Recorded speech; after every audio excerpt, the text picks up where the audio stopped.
Hello everyone, আজকে মা কালীর শাড়িটা চেঞ্জ করে দেবো। আর অম্বুবাচীর পরের দিনকে আর হয়ে ওঠেনি, কদিন লেট হয়ে গেল, তাই আজকে একেবারে ভালো করে স্নান করিয়ে নতুন শাড়ি পরিয়ে মাকে সাজিয়ে দেব।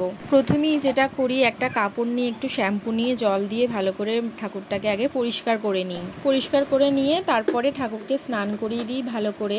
আর আজকে রান্নাবান্নার দিকে একদমই যেতে পারিনি, আজকে বড়ি রান্না করছে, কারণ রান্না করতে গেলে আর এগুলো হবে না আজকে।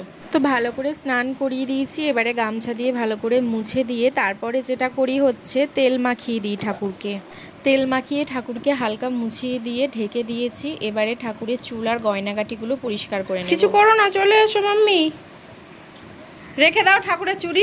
এখন মাম্মামকে দুপুরের খাবার খাইয়ে ঘুম পাড়িয়ে দিয়ে তারপরে আবার বিকালে এসে কাজ শুরু করব, না হলে আর আমাকে কিছুই করতে দেবে না। মাম্মাম ঘুমাতে ঘুমাতে প্রায় 5টার মতোই বাজে, এখন চলে এসেছি। এতক্ষণে ঠাকুরের চুলটাও ভালোভাবে শুকিয়ে গেছে। আর মাকে এই শাড়িটা পরাবো আজকে।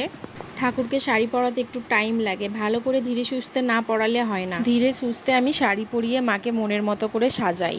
এই শাড়িটার সাথেই হলুদ কালারের ব্লাউজটাই পরিয়েছি।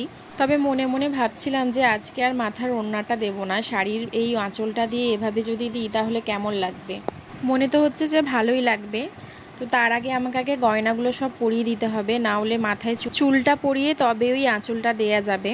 তো টার্সেলে দেখছি একদিকে সুতোটা কেটে গেছে, ওটা তাই জন্য আর পরাইনি। অন্য একটা চিক হার পরিয়ে দিয়েছি, পরে ওটা ঠিক করে আবার কালী পুজোর সময় নয় পরিয়ে দেবো। তো এবারে চুলটা লাগিয়ে দিলাম মাথার, আর ওই আঁচলটাও দিয়ে দিয়েছি। এবারে নাকের আর কানেরগুলো সব পরিয়ে দেব। এই শাড়িটা পরিয়ে দিলাম, এখন 3 মাসের মতো এটাই পরে থাকবে। আবার সেই কালী পুজোর সময় চেঞ্জ করিয়ে দেবো শাড়ি। তখন তো একটা নতুন শাড়ি পরানোই হয় মাকে প্রতিবারই পুজোতে। শাঁখা পলা চূড় সব কিছু পরিয়ে দিয়েছি। এবারে আপনাদের ফাইনাল লুকটা দেখাবো, দেখুন তো কেমন লাগছে।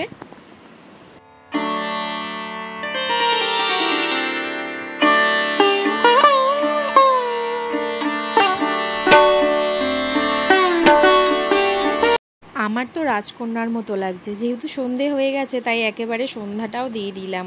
আর আপনাদের কেমন লাগলো অবশ্যই কমেন্ট করে জানাবেন।